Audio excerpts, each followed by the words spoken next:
black belt asked the maid's daughter to fight as a joke. Seconds later, her first strike froze the whole gym. "Leave my mother alone."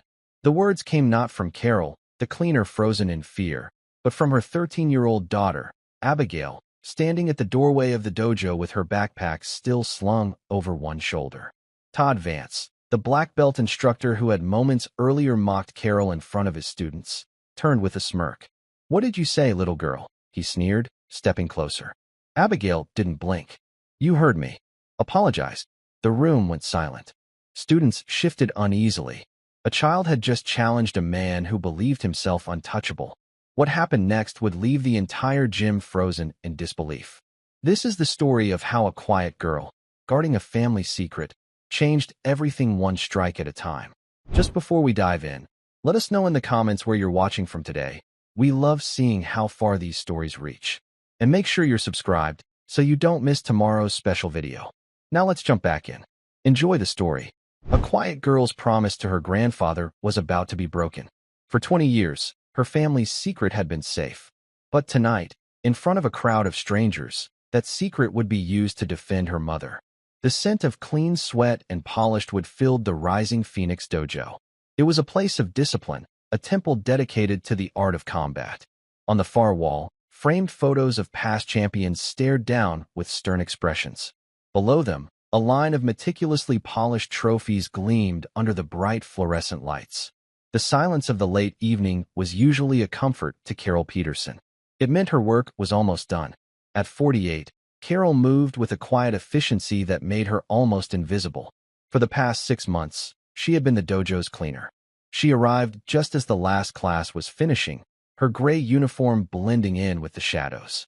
She would wait patiently for the students to leave before she began her work, transforming the space from a theater of controlled violence back into a pristine sanctuary. She took pride in her work. The floors had never been cleaner, the mirrors never so free of smudges.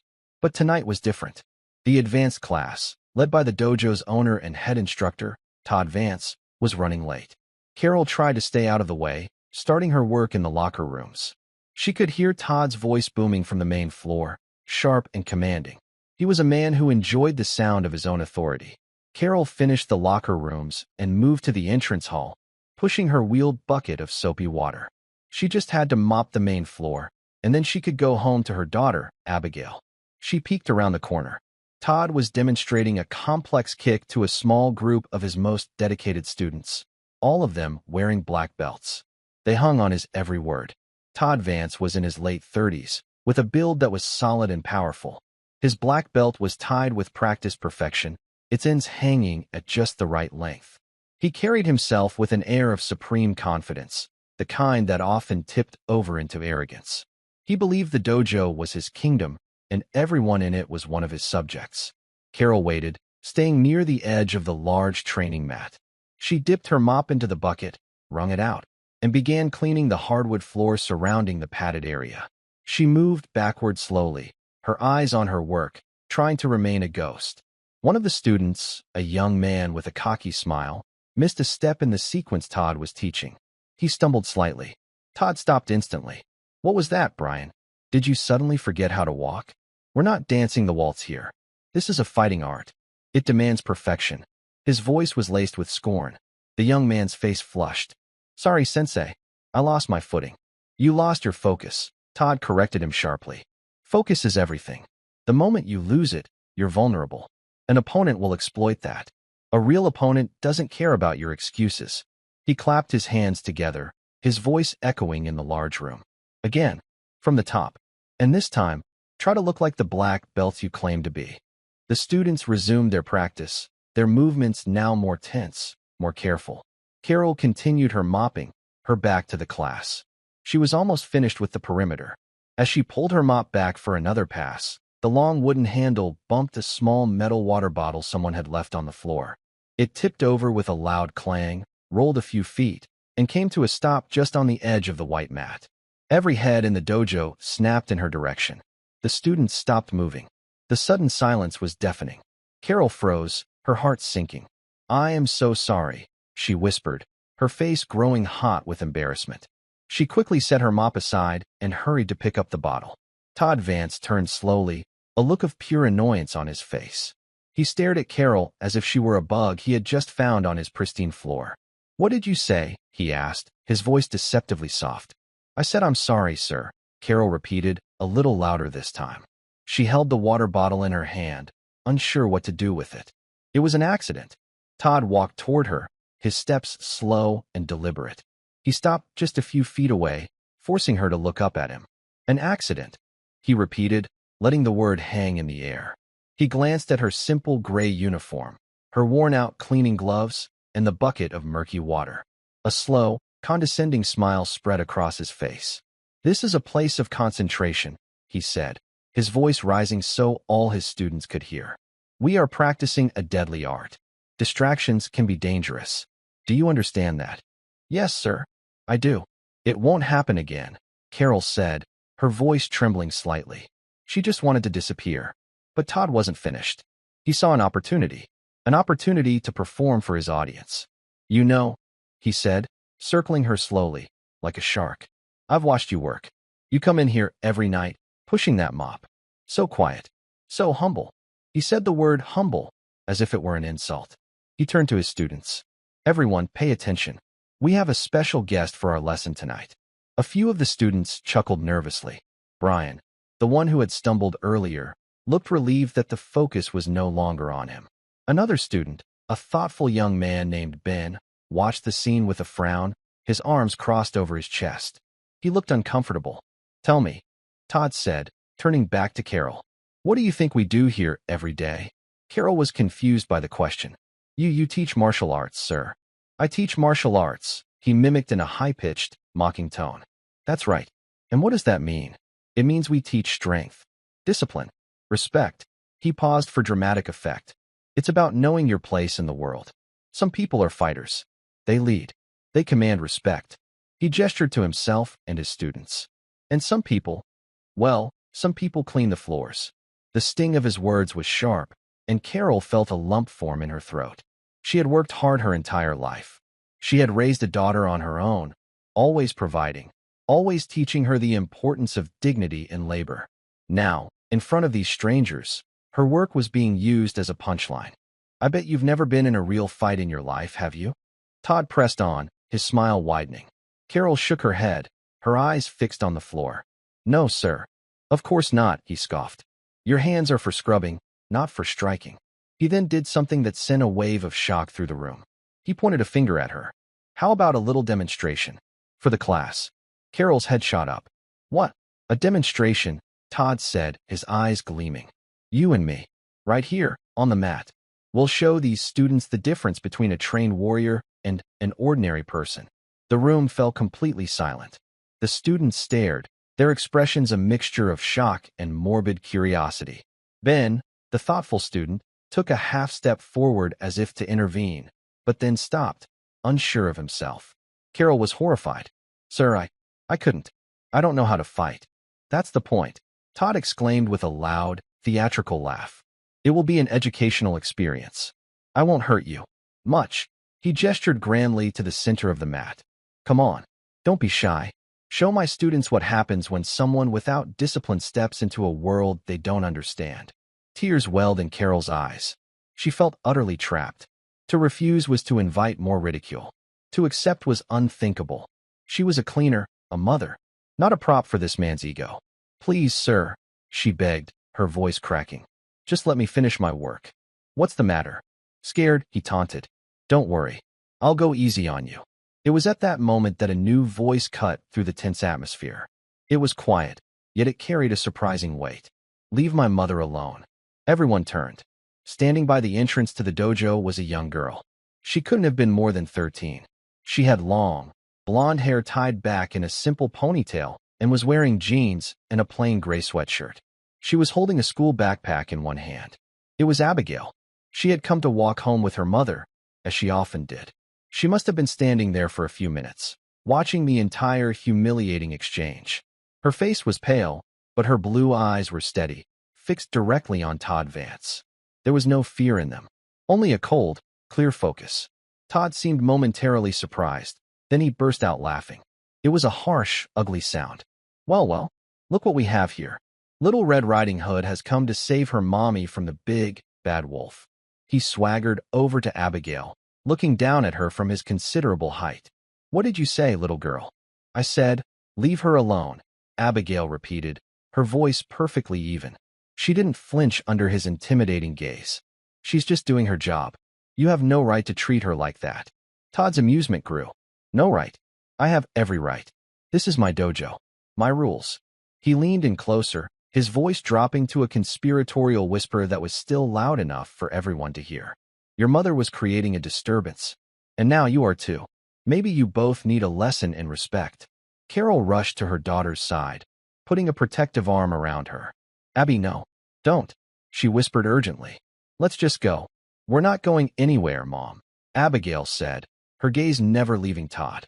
Not until he apologizes. The word apologize seemed to strike Todd as the funniest thing he had ever heard. He threw his head back and laughed again, a full-throated roar of ridicule. His students joined in, some hesitantly, others with genuine mirth. The dojo, a place of discipline, had turned into a schoolyard, and Carol and her daughter were the targets of the bully. Apologize, Todd finally gasped, wiping a tear of laughter from his eye. To her? For what? For trying to teach her something about the real world. He looked from Abigail to Carol and back again. A new, cruel idea began to form in his mind. The demonstration he had planned was good, but this was even better. You know what? He said, his smile turning predatory. You've got guts, kid. I'll give you that. But guts aren't enough in this world. You need strength to back it up. He straightened up and addressed his students again. Class, a change of plans. The demonstration is still on, but we have a new volunteer. He pointed a thick finger at Abigail. Since the daughter is so eager to defend her mother's honor, he announced, his voice dripping with sarcasm, she can take her place on the mat. A wave of murmurs went through the students. This was no longer just a mean-spirited joke. It was crossing a serious line. Challenging a grown woman was bad enough. Challenging a child was unthinkable. Ben finally spoke up. Sensei, maybe this isn't a good idea. She's just a kid. Todd shot him a look that could freeze fire. Are you questioning my teaching methods, Ben? I thought I taught you better than that. This is the ultimate lesson. It's about consequences. She wants to step into the world of warriors. She'll be treated like one. He turned his attention back to Abigail. His voice was a sickeningly sweet mockery of kindness. So what do you say, little hero? You want me to apologize to your mother? Earn it. Step onto the mat with me. Just a little spar. If you can even land a single touch on me, I'll get down on my knees and apologize to both of you. But if you can't, he let the thread hang in the air. Carol held her daughter tightly. Abby, don't listen to him.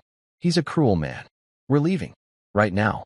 She tried to pull Abigail toward the door, but the girl stood firm, her feet seemingly rooted to the floor. Abigail looked at her mother's face, at the tear tracks on her cheeks and the deep shame in her eyes. She saw the years of hard work, the quiet sacrifices, the unwavering love. And in that moment, a promise she had made long ago echoed in her mind. A promise made to her grandfather in his sunny backyard, the scent of cut grass in the air. The techniques I'm teaching you, Abby, the old man had said, his voice a gentle rumble. They are not for sport. They are not for pride. They are for protection. You only use them when there is no other choice. You use them to defend those who cannot defend themselves. This was one of those times. There was no other choice. Abigail gently removed her mother's arm from her shoulder. She looked at Carol and gave her a small, reassuring smile that didn't quite reach her eyes. It's okay, Mom. I have to do this. She then turned to Todd Vance, her expression unreadable. You want to fight me? She asked, her voice clear and calm. Fine. I accept your challenge. The laughter in the dojo died instantly. The students stared, dumbfounded. Had this 13-year-old girl truly just agreed to fight a third-degree black belt? Todd's jaw dropped for a second before his face split into a wide, incredulous grin. He couldn't believe his luck. This would be a story he'd tell for years. The night a little girl tried to play hero in his dojo. Excellent, he boomed, clapping his hands together. Everyone, circle up. Lesson's about to begin. He was practically bouncing on the balls of his feet, filled with arrogant glee. Carol watched in a state of numb horror as her daughter slipped off her backpack and placed it carefully on a bench. Abigail walked to the edge of the mat, took off her worn sneakers, and placed them neatly side by side. Then, with a composure that seemed utterly alien for a child her age, she stepped onto the pristine white mat. She walked to the center and stood there, waiting. She was a small, slender figure in a vast, empty space, surrounded by a circle of grown men. Across from her, Todd Vance was making a show of stretching his neck and cracking his knuckles, playing the part of the powerful warrior about to dispense a harsh lesson. He was savoring the moment, drawing out the humiliation. "Now, the rules are simple," he said loudly, for everyone to hear. "I'm going to try to teach you something about respect. Your job is to try to survive." Abigail didn't respond. She just watched him, her breathing slow and even. Her hands were relaxed at her sides. She seemed completely calm, but inside her chest, her heart was beating a steady, determined rhythm, like the drumbeat of a soldier marching into battle.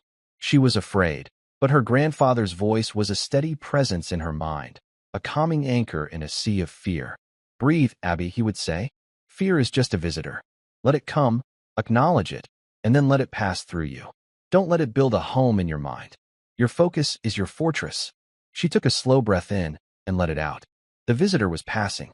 Todd finished his theatrical warm-up. "Ready, little girl?" he sneered. Abigail gave a single, slow nod. "Good," he said with a vicious smile. "Let's begin." He dropped into a classic fighting stance, his fists raised, his body coiled like a spring.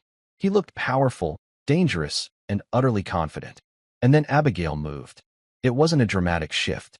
She didn't raise her fists. She simply adjusted her feet, setting them shoulder-width apart. Her knees bent ever so slightly. Her shoulders, which had been tense, relaxed and settled. Her hands came up slowly, not in fists, but with open palms, one held slightly in front of the other. It was not a stance from any martial art the students recognized. It was simple, grounded, and strangely efficient. There was no wasted energy. Every line of her body looked solid, balanced, and ready. Ben, the student who had tried to intervene, felt a sudden chill run down his spine.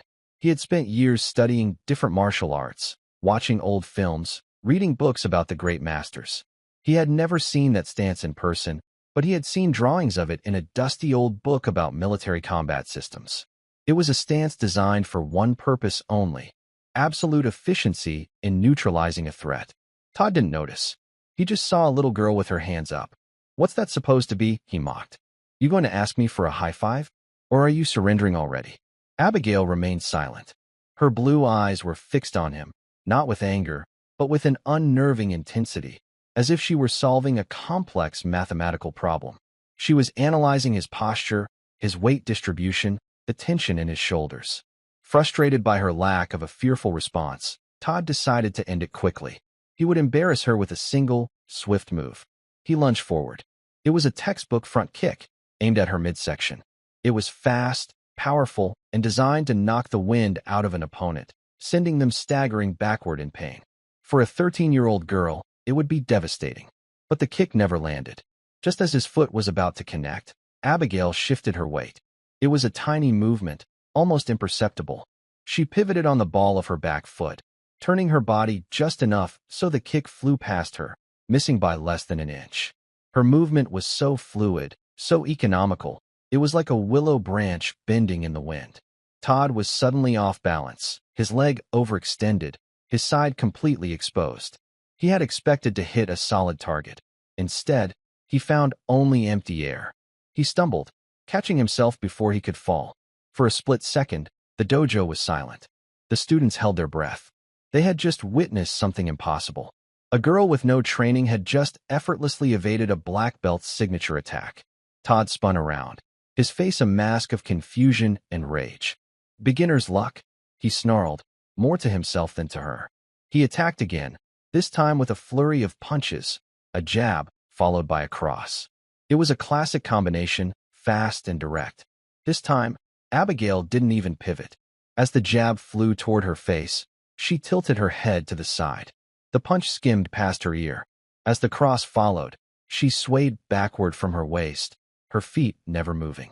The second punch sliced through the air where her head had been a moment before. She had dodged two lightning-fast punches by moving no more than a few inches. "Your movements are too wide," Abigail said. Her voice was soft, but in the dead silence of the room, it sounded like a judge delivering a verdict. You telegraph your intentions with your shoulders. Todd stared at her, his chest heaving. This wasn't happening. It couldn't be. A child was critiquing his form. His perfect form. Humiliation burned in his gut, hot and acidic. His carefully constructed world of dominance was cracking. The respect of his students was evaporating. He could see it in their wide, disbelieving eyes. He lost control. All thoughts of teaching a lesson vanished, replaced by a raw, primal need to crush the source of his embarrassment. He let out a roar of pure fury and charged at her, his arms swinging wildly. He was no longer a martial artist. He was just a thug. He threw a wild haymaker, a punch with all of his weight and anger behind it. It was a sloppy, desperate move, but it was powerful. If it landed, it would be catastrophic. Abigail watched the punch coming. The world seemed to slow down. She saw the rage in Todd's eyes, the desperation in his posture. She felt a flicker of pity for him, but it was drowned out by the memory of her mother's tears. She saw her opening. She did not retreat. She did not dodge. Instead, as the huge fist barreled toward her, she took a small step forward, moving inside the arc of the punch. And then, she struck. It was not a punch. It was not a kick. It was something else entirely. Her left hand shot out, open-palmed, and deflected Todd's descending arm at the wrist, turning his own momentum against him and pulling him further off balance. At the exact same instant, her right hand moved. It was a blur of motion, too fast to follow clearly. It was her first true strike of the fight. She didn't aim for his head or his chest. She aimed for a very specific point below his rib cage, the solar plexus. Her fingers were held stiff and straight, like a spearhead. The strike landed with a sound that wasn't loud, but was sharp and final, like a dry stick snapping. The effect was instantaneous and absolute. Todd Vance froze. His entire body went rigid. The wild punch he had thrown fell harmlessly to his side. The enraged roar died in his throat, replaced by a choked gasp. His eyes, which had been blazing with fury, were now wide with shock and utter confusion. He couldn't move. He couldn't breathe. It felt as if an electric current had shot through his entire nervous system, short-circuiting everything. The whole gym froze with him.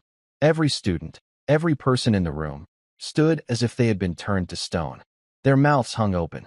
Their eyes were locked on the scene in the center of the mat, the huge, powerful black belt, standing motionless, paralyzed by the touch of a 13-year-old girl. Abigail withdrew her hand and took a calm step back.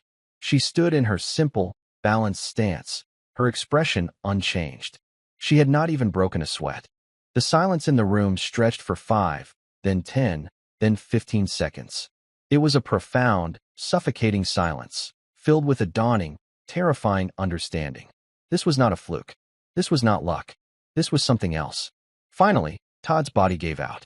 He didn't fall so much as he crumpled, folding in on himself like a building being demolished. He landed on his knees on the mat with a heavy thud, his hands clutching his stomach, his body convulsing as he fought desperately to draw a single breath into his lungs. He made a horrible, gagging sound, the only noise in the utterly still dojo. Abigail looked down at the man gasping on the floor. Then she looked up, her gaze sweeping across the stunned faces of the students who circled the mat. Her voice was quiet, but it cut through the silence like a razor. "Does anyone else," she asked, "want a lesson?" No one moved. The only sound was the pathetic, wheezing gasp of Todd Vance, kneeling on the mat like a supplicant before a queen. He was the master of this space, the king of his small kingdom, and he had been brought low by a child's touch. The air was thick with a mixture of ozone and disbelief. Carol was the first to break the spell. A strangled sob escaped her lips, and she scrambled onto the mat, her earlier fear for her daughter now replaced by a terrifying new one. What had Abigail done? She threw her arms around her daughter, half to protect her, half to pull her away from the scene of her impossible victory. "Abby, my God, what did you do?" she whispered, her voice trembling. Abigail didn't answer right away.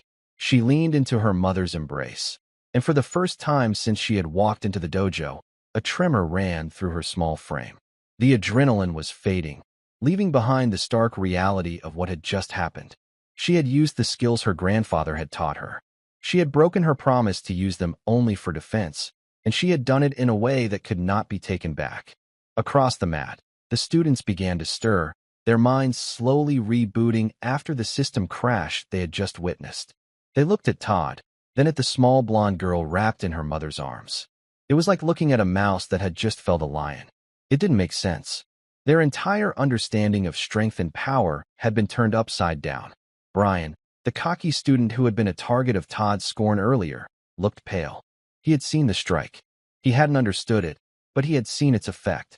He took an involuntary step backward, as if putting distance between himself and the girl would somehow protect him from the impossible thing he had just seen. But Ben, the thoughtful one, did the opposite.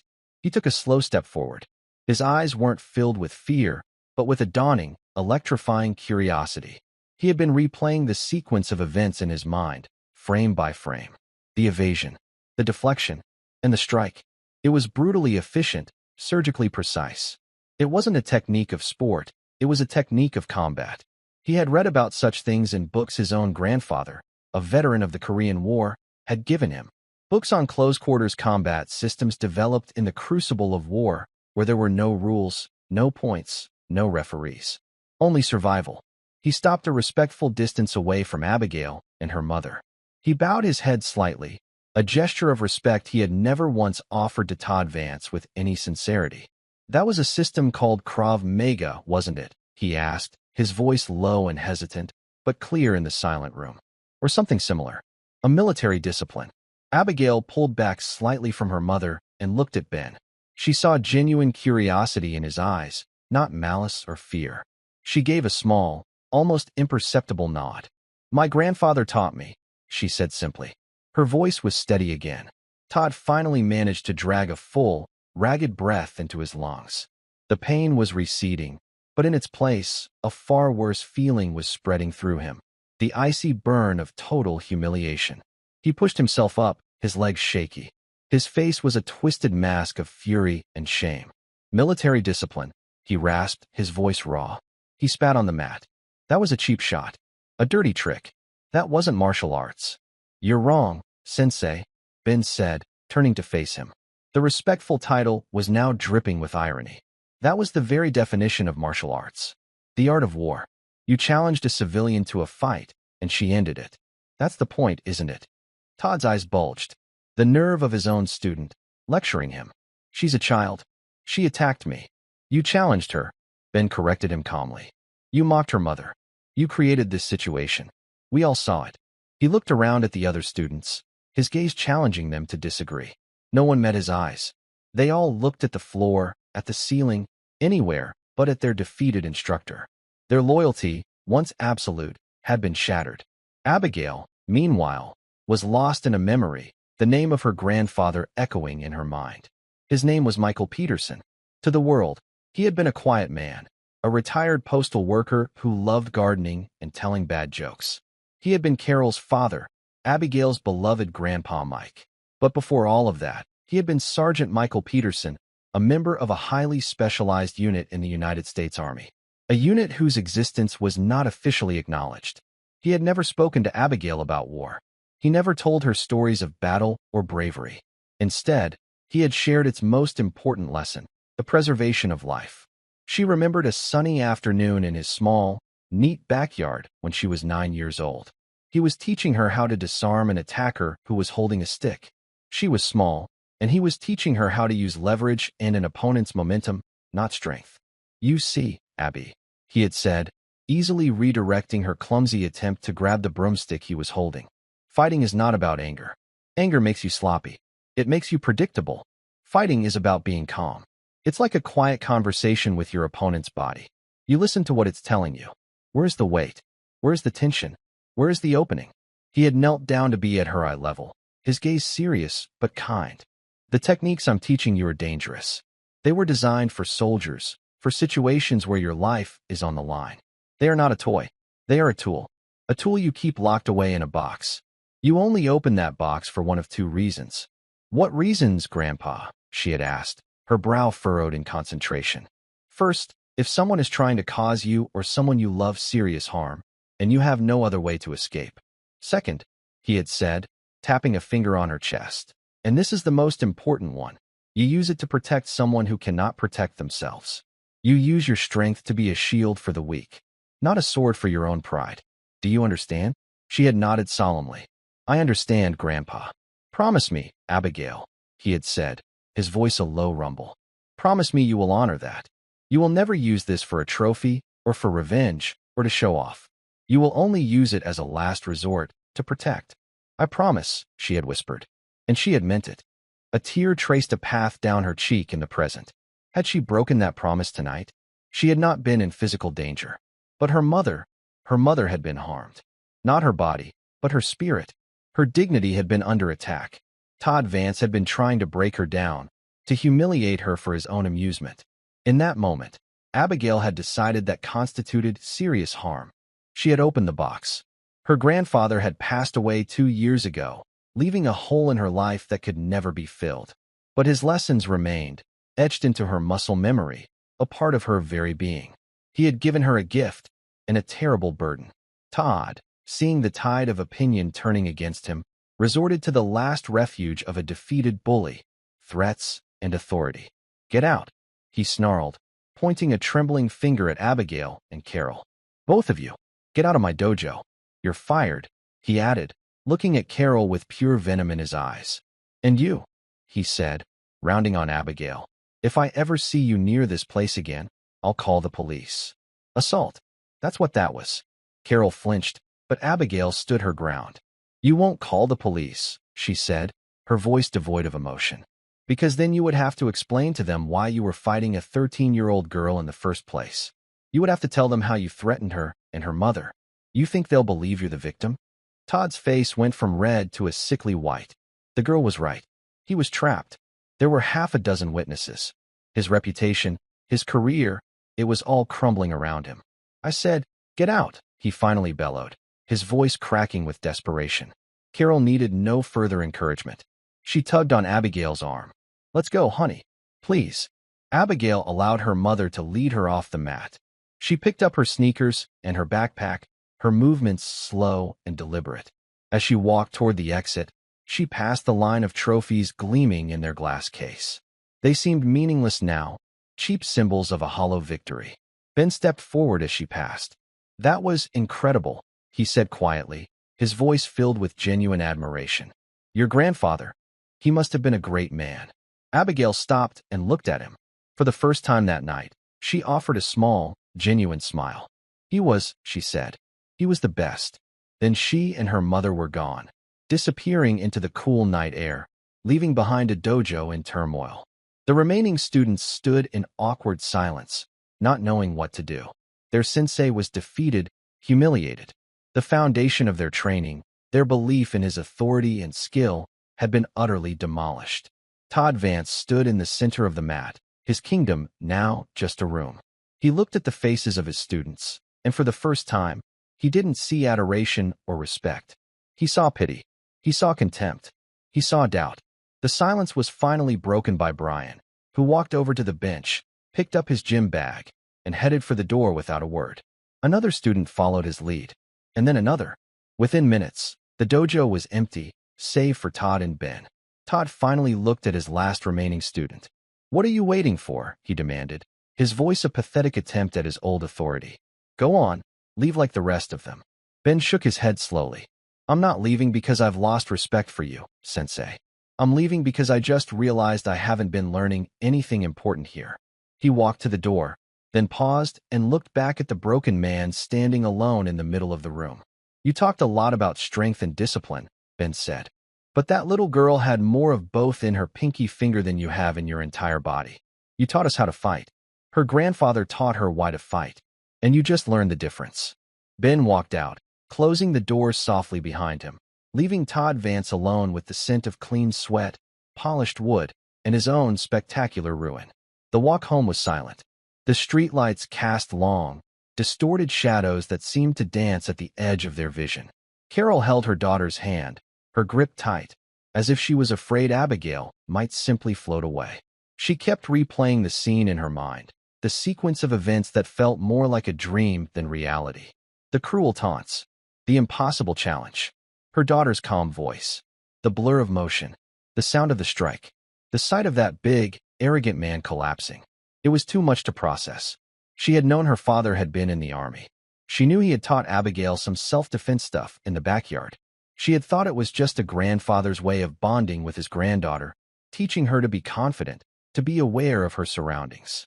She had never, not in a million years, imagined this. When they finally reached their small, tidy apartment on the third floor of an old brick building, the silence stretched between them, thick and heavy. Carol went to the kitchen and put the kettle on, her hands moving on autopilot. Abigail went to her room and closed the door. Carol leaned against the kitchen counter, waiting for the water to boil. Who was her daughter? Who was her father, really? Her entire life, he had been a quiet, gentle man. He had fixed her bicycle, helped her with her homework, and walked her down the aisle at her wedding. He had been her rock, a man of simple habits and deep, unwavering love. She could not reconcile the image of that man with the deadly efficiency she had seen in her daughter's hands. An efficiency he had clearly taught her. The kettle whistled, screaming into the quiet apartment. Carol poured the hot water into 2 mugs, her hands shaking slightly. She put a chamomile tea bag in each one and carried them to Abigail's room. She knocked softly. "Abby, can I come in?" A muffled "yeah" came from inside. Carol opened the door. Abigail was sitting on the edge of her bed, still in her sweatshirt and jeans. Her backpack was on the floor, and her worn sneakers were placed neatly beside it. She was staring at a framed photograph on her nightstand. It was a picture of her and Grandpa Mike. They were in his backyard, both of them grinning at the camera. He had his arm around her, and she was holding a bright yellow watering can. It was a picture of a perfectly normal, happy day. Carol sat down on the bed beside her, handing her a mug. "Here." Abigail took the mug, her fingers wrapping around its warmth. "I broke my promise, Mom," she said, her voice barely a whisper. "What promise?" Carol asked gently. "Grandpa made me promise. I was only supposed to use that to protect people, as a last resort, when there was no other choice." She looked up at her mother, her blue eyes shimmering with unshed tears. "He would be so disappointed in me." Carol put her own mug down and wrapped her arms around her daughter. "Oh, honey. No. No, he wouldn't." She held her tight. "You were protecting me. You were being a shield. That's exactly what he would have wanted. But I hurt him." Abigail whispered into her mother's shoulder. "I didn't have to strike him. I could have just pushed him away. I was angry. Grandpa said anger makes you sloppy. He was right. I wanted to hurt him for what he said to you." Carol stroked her daughter's blonde hair. She was finally beginning to understand. The discipline her father had taught Abigail wasn't just physical. It was moral. It was a code of conduct. And Abigail, a 13-year-old girl, was holding herself to that impossibly high standard. What he said, it was cruel, Carol said, her own voice thick with emotion. And what he was going to do, he was going to hurt you to teach me a lesson. You did what you had to do. You ended it. Quickly. You didn't get into a brawl. You were controlled. You were disciplined. That, I think, is exactly what your grandfather taught you. To control a bad situation. They sat in silence for a long time, sipping their tea. The warmth of the mugs and the comfort of their shared presence slowly pushed back the chill of the evening's events. He was a soldier, wasn't he? Carol finally asked the question that had been hovering in her mind. A real one, not just a guy who fixed radios on some base. Abigail nodded. He was in a special group. He said most of what they did was a secret. He told me he left because he saw too many good people use their strength for the wrong reasons. For pride. For power. He said that when he had you, he knew he never wanted you to see that side of the world. He wanted to be a gardener and a mailman. He wanted to be a normal dad. It was all starting to make sense. Her father's quiet nature, his dislike of violent movies, his unwavering moral compass. It wasn't weakness, it was a conscious choice. It was the discipline of a man who had seen the worst of humanity and had chosen to embrace the best of it. And he had tried to pass that choice, that discipline, onto his granddaughter. "I have to tell you something, Mom," Abigail said, her voice serious. "Todd Vance, he won't let this go. Men like him, their pride is all they have. When you take it from them, they become dangerous in a different way. He's going to try to hurt us. Not with his fists. But he'll find a way." Carol looked at her daughter, at the old soul looking out from behind those young eyes. The fear she had felt earlier returned, but it was different now. It was a cold, hard knot of determination. Her father had shielded her from the world's ugliness. Her daughter had just done the same. Now it was her turn. Let him try, Carol said, and the tremble was gone from her voice. We'll face it together. Abigail was right. Todd Vance's humiliation festered. In the days that followed, his life unraveled. The story of what happened in the dojo spread like wildfire through the local martial arts community. At first, it was just whispers, rumors of the great Todd Vance being taken down by a child. No one believed it. It was too absurd. But his students had been there. Ben, in particular, felt a duty to the truth. He didn't gossip, but when asked directly by instructors at other dojos, he told them exactly what he had seen. He described the scene with a quiet, unshakable certainty that was impossible to dismiss. The story was always the same. Todd had bullied a cleaner, challenged her young daughter, and had been neutralized by a single, surgically precise strike. Todd tried to spin his own version of the story. He claimed the girl had used a taser, that she had sucker punched him, that it was a setup. But his stories kept changing, and his desperation was obvious. His student base evaporated. No one wanted to learn from a master who had been so easily and so completely defeated, especially not under such dishonorable circumstances. The rising Phoenix Dojo, once a thriving business, became a ghost town. His finances collapsed. He had poured all of his money and ego into the dojo. Within a month, he was forced to declare bankruptcy. The bank foreclosed, and the for lease sign that went up in the window of his former kingdom was the final nail in the coffin of his career. But Abigail's prediction had been chillingly accurate. A man with nothing left to lose is a dangerous man. Todd's hatred didn't dissipate with his business. It concentrated, hardening into a black, ugly pearl of resentment. And it was all focused on Carol and Abigail Peterson. He started with Carol. He found out where she worked her other part-time cleaning jobs. He began a campaign of harassment. He would call her employers, telling them she was a thief, that her daughter was a violent delinquent. He would show up at her job sites, waiting for her outside, his presence a silent, looming threat. He never touched her. He never spoke to her. He just stood there, watching, his eyes filled with a cold, dead hatred. One by one, Carol lost her other jobs. Employers didn't want the trouble. They didn't want a strange, angry man loitering around their businesses. It was easier to just let her go. Soon, their only income was gone. The eviction notice was not far behind. Carol was terrified, but she did her best to hide it from Abigail. She spent her days looking for new work, but Todd's poison had spread. It seemed everywhere she went. Her reputation had preceded her. Abigail saw the toll it was taking on her mother. She saw the dark circles under her eyes, the way she jumped at every unexpected noise. She saw the stack of unpaid bills on the kitchen table, and she felt a crushing weight of guilt. This was her fault. She had opened the box her grandfather had told her to keep shut, and now a monster had gotten out. She knew she had to do something. The lessons her grandfather had taught her were not just about fighting. They were about strategy, about understanding your opponent, about finding a solution when there seemed to be none. Never fight on your enemy's terms. Grandpa Mike's voice echoed in her memory. If they want a fist fight, you give them a chess match. If they want to scream, you whisper. Change the battlefield. Control the narrative. Control the narrative. That was it. Todd Vance was fighting them in the shadows, with lies and intimidation. Abigail realized she had to drag him into the light. The battlefield had to change. Todd was using fear and whispers as his weapons. Abigail knew she couldn't fight him on those terms. She had to create a new battlefield, one made of light and truth. Her plan began to form, not as a complete picture, but as a series of connected fragments, guided by her grandfather's strategic principles. The first principle, know your enemy. Todd Vance was a man driven by ego. His entire identity was built on being seen as strong, powerful, and in control. His current campaign of harassment was the desperate act of a man who had lost all control and was trying to reclaim it by destroying them. He was predictable. His anger made him sloppy. The second principle, gather intelligence. She needed proof.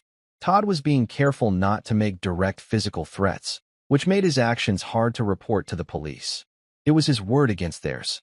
She needed something undeniable. The third principle, and the most important, choose your ground. She couldn't let the final confrontation be in a dark alley or an empty parking lot. It had to be somewhere public, somewhere his usual tactics of intimidation would be useless. She needed an ally. There was only one person she could think of who had seen the truth of that night, and had the courage to speak it. It took her 2 days to find Ben. She remembered the name of the dojo from the sign outside. A quick search on the internet gave her its social media page. Though the page was now mostly filled with angry comments and one-star reviews, she was able to look through old posts and find photos from a regional tournament a few months back. She scanned the faces of the students posing with their trophies until she found him. The caption listed his full name, Ben Carter. From there, it was another search, this time through the online student directory for the local high school. There was only one Ben Carter listed.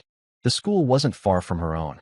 The next afternoon, she waited across the street from the high school's main entrance, her heart thumping a nervous rhythm against her ribs.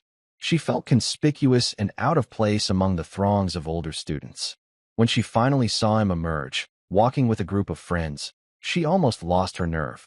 But then she thought of her mother's tired face, and her resolve hardened. "Ben," she called out, her voice stronger than she expected. He stopped and looked around, confused. His friends kept walking. Abigail crossed the street and approached him. "I'm Abigail Peterson," she said, just in case he didn't recognize her. From the dojo. Recognition, and then surprise, dawned on his face. "Of course. I remember. Is everything okay?" He looked at her with genuine concern. "No," she said honestly. "It's not. Todd Vance, he's been harassing my mother. He got her fired from her other jobs. We're in trouble. I need your help." She explained everything that had been happening since that night. The phone calls, the stalking, the looming threat of eviction. Ben listened patiently, his expression growing darker with every word. "I knew he was a jerk, but I didn't think he was capable of this," he said, shaking his head in disgust. This is evil. The police can't do much," Abigail explained. "It's hard to prove. What I need is a witness. And evidence. I have a plan, but I can't do it alone." "Whatever you need," Ben said without a moment's hesitation. "I'm in. What's the plan?" Over the next week, they put her plan into action. Carol managed to get a temporary cleaning job at a downtown office building, working the late shift. It was the perfect opportunity. Ben, using the high-quality camera on his new smartphone, became a counter-surveillance expert. On the first night, he positioned himself in a coffee shop across the street from the office building. Just as Abigail had predicted, it wasn't long before Todd Vance's beat-up pickup truck rolled into view and parked half a block down. He didn't get out. He just sat there, the faint glow of his own phone illuminating his face as he stared at the building's entrance. Ben filmed him for over an hour, a steady, unwavering shot that documented the calculated, intimidating presence of the truck. They did the same thing for the next 3 nights. Every night, Todd was there, a silent predator waiting in the dark. Ben's phone now contained hours of time-stamped video, establishing a clear and undeniable pattern of stalking. This was the intelligence they needed. Now it was time to change the battlefield. Abigail knew that simply taking the video to the police might get Todd a warning, but it wouldn't solve their problem. It wouldn't restore her mother's reputation or get her jobs back.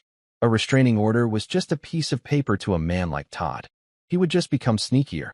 She had to dismantle his ability to harass them entirely. She had to take away his credibility, the only weapon he had left. The local community had a popular online forum, a Facebook page called Oak City Neighbors. It was a place where people recommended plumbers, announced yard sales, and occasionally aired grievances. It was moderated by a well-respected local woman, a retired schoolteacher named Mrs. Gable. It was the town square of the digital age. This would be her ground. With Ben's help, she crafted a post. It wasn't angry or accusatory. It was calm, factual, and written from the perspective of a concerned daughter. The post began, "A public appeal for help for my mother, Carol Peterson. My name is Abigail. My mom is the hardest working person I know. For the past few weeks, she has been the target of a relentless harassment campaign by a man named Todd Vance, the former owner of the Rising Phoenix Dojo." She went on to detail what had happened, starting with the loss of Carol's jobs due to slanderous phone calls, and then describing the nightly stalking. She explained that they were afraid and that they were facing eviction. She kept the language simple and direct. She made her mother the victim, which she was, and Todd the aggressor. And then came the final, crucial part of the plan. She didn't post the video evidence. Instead, she laid a trap. The post concluded, "This man sits outside my mother's new workplace every night for hours, trying to intimidate her. We have proof." We have hours of video evidence. We are asking him, publicly, to please stop. Leave our family alone. All we want is to live in peace." She then tagged Todd Vance directly in the post. She had found his personal Facebook profile easily. It was public, and his recent posts were a sad collection of bitter rants about his business failing and the world being unfair. "Why aren't we posting the video now?" Ben asked as they reviewed the draft. "That's the knockout punch." "Because a knockout punch isn't what we need," Abigail explained, her grandfather's voice a quiet guide in her mind. "We need him to discredit himself. Right now, he's a faceless bully. We have to give him a stage, and he'll do the rest for us. His ego won't be able to resist it." They posted it late on a Friday evening, when online activity was at its peak. Then, they waited. It took less than 10 minutes. Todd Vance's reply appeared in the comments section, and it was everything Abigail had predicted. It was a torrent of rage, self-pity, and outright lies. "This is slander," he wrote, his use of all caps betraying his fury. "This little brat is the one who should be arrested. She assaulted me in my own dojo. Her mother is a lazy worker who I had to fire for incompetence. They are trying to extort money from me because my business failed. I have never harassed them. This is a complete lie, and I am contacting my lawyer." The community page exploded. People started taking sides. Some who knew Todd defended him, saying he was a respected business owner. But others were disturbed by the tone of his reply. Yelling in all caps and attacking a child didn't make him look like a victim. Mrs. Gable, the moderator, stepped in. "Mr. Vance, this is a serious accusation. The girl claims to have video proof of your harassment. Are you saying this video does not exist?" Todd, blinded by his rage, walked straight into the trap. "It doesn't exist. It's a bluff. They are lying. I have never been anywhere near that woman's job. Let them show this supposed video. They can't because it's a lie." He had taken the bait. He hadn't just denied the harassment. He had denied the very existence of the evidence. He had publicly called her a liar and staked his entire credibility on the video being a bluff. Abigail took a deep breath. "Okay, Ben," she said. "Now." Ben uploaded the first video. It was 5 minutes long, a condensed version of the first night's surveillance.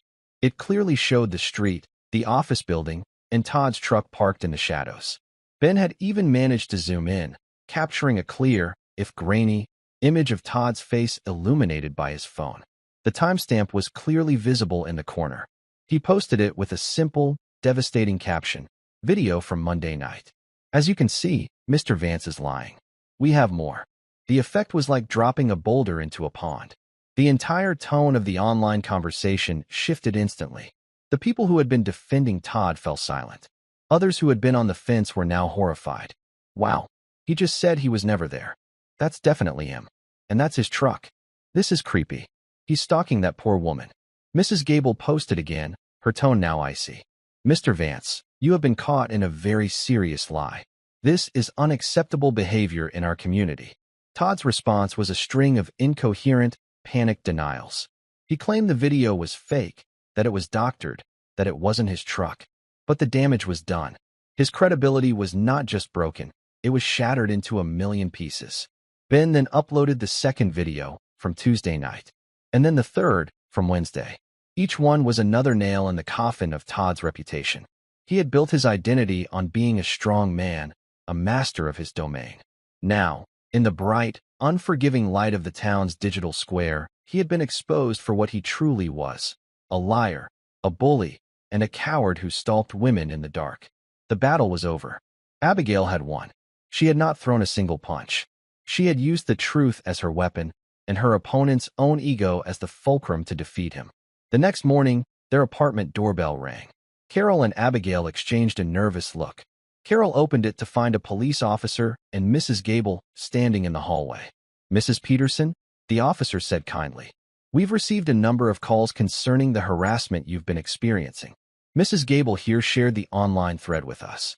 We have enough to issue a formal restraining order, and I think we have a strong case for stalking charges." Mrs. Gable stepped forward, her eyes warm with compassion. "And I've been on the phone all morning," she said, holding a small notepad. "I've spoken to your previous employers. Once they understood the situation, they were horrified. 2 of them have already offered you your job back, and a few other local business owners have reached out, asking if you're looking for work. This community looks after its own, dear. We won't let a bully win. Tears streamed down Carol's face, but for the first time in weeks, they were tears of relief, not fear. The aftermath was swift. Faced with criminal charges and public disgrace, Todd Vance left town. His pickup truck was seen heading north on the interstate, and he was never heard from in Oak City again. He had become a ghost, banished by the community he had tried to terrorize. Life for Carol and Abigail slowly returned to normal, but it was a new kind of normal. Carol got her best job back, and with the support of the community, she felt a sense of security she hadn't had before. The cloud of fear that had been hanging over them was gone, replaced by the warm sun of a brighter future. One sunny Saturday afternoon, a few weeks later, Abigail was in the small community garden behind their apartment building, tending to a patch of tomatoes. She felt a presence behind her and turned to see Ben standing there, holding a small, clumsily wrapped gift. Got you something, he said, looking a little embarrassed. To say thank you for teaching me something important. Abigail unwrapped it. It was a small, leather-bound journal and a nice pen. I realized, Ben said, shuffling his feet. That what you did, it was the real martial art. The strategy, the discipline, using your mind instead of your fists. I quit the dojo stuff. I've started studying chess instead. I figured I should write down what I'm learning. Abigail smiled, a wide, genuine smile that reached her eyes. Grandpa Mike would have liked that, she said. He always said the strongest muscle was the one between your ears. She looked at the journal in her hands. It felt like a new beginning. She thought about her grandfather's legacy. He had taught her how to fight, yes, but he had also taught her how to be strong in a world that had too many different kinds of monsters. He had given her a set of tools, and she was finally beginning to understand how to use all of them. She had protected her mother. She had honored her promise. And she had learned the most important lesson of all, that true strength wasn't about how hard you could strike, but about how resiliently you could stand in the light, armed with nothing but the truth. The secret her family had kept for 20 years was finally out, not as a weapon of violence, but as a testament to a quiet old soldier's enduring wisdom. And in the peaceful quiet of the garden, Abigail knew, with a certainty that settled deep in her bones, that her grandfather would have been very, very proud. And that's where we'll end the story for now. Whenever I share one of these, I hope it gives you a chance to step out of the everyday and just drift for a bit. I'd love to know what you were doing while listening. Maybe relaxing after work, on a late-night drive, or just winding down. Drop a line in the comments. I really do read them all. And if you want to make sure we cross paths again, hitting like and subscribing makes a huge difference. We are always trying to improve our stories, so feel free to also drop your feedback in the comments section below. Thanks for spending this time with me.